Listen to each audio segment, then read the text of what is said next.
I think what happened with the Supreme Court over my lifetime, I was born in 1963, is it became too powerful. It became too much of an important force in American life.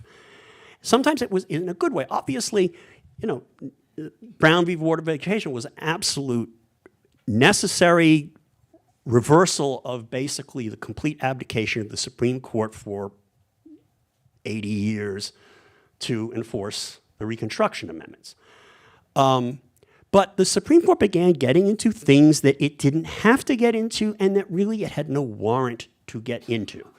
And then you had people trying to justify it. And I'll give an example of abortion. All right, abortion, the Constitution generally, as a general proposition, I do not believe that Roe v. Wade was in any way anything other than legislation, even though I would have voted for the bill, okay? And the problem was then all of these decisions, when the Supreme Court and lawyers got too big for their britches and thought we can fix everything through the law and through litigation, which you can fix a lot of things through, there became a whole effort to justify that among the liberal academic lawyers. And they did some very, very clever stuff. I remember some stuff that our friend Larry Tribe and Frank Michelman did about the 10th Amendment, where they basically said, well, if you have a 10th Amendment, then it must be because the states have to provide everybody with a minimum basic income. It's like, no, that's not how we do that. But, then the conservatives said, well, you can't reason like that. You can't just decide, oh, well, the Fourth Amendment protects people's homes, therefore it protects privacy, therefore it protects this, and therefore it protects abortion. Don't forget to keep your mic closed. Okay, right.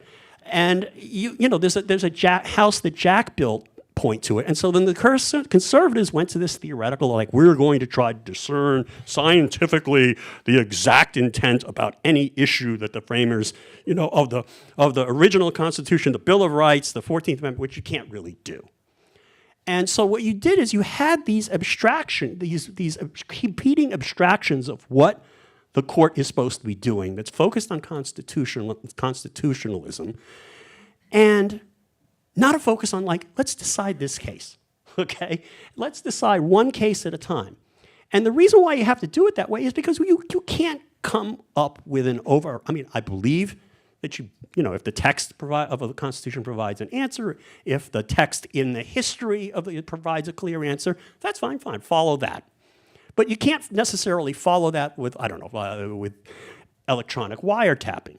Right? Because electronic wiretapping, I think the framers would have said, well, you're basically stealing stuff from inside the house. But where I'm going with this is that the court got out of the business of deciding cases and got into the business of, we need to create this structure that's intellectually sound. And then they tried to take the cases that are in front of them and fit them into that structure instead of deciding that case. And they're not smart enough to do that. None of us are smart enough to do that.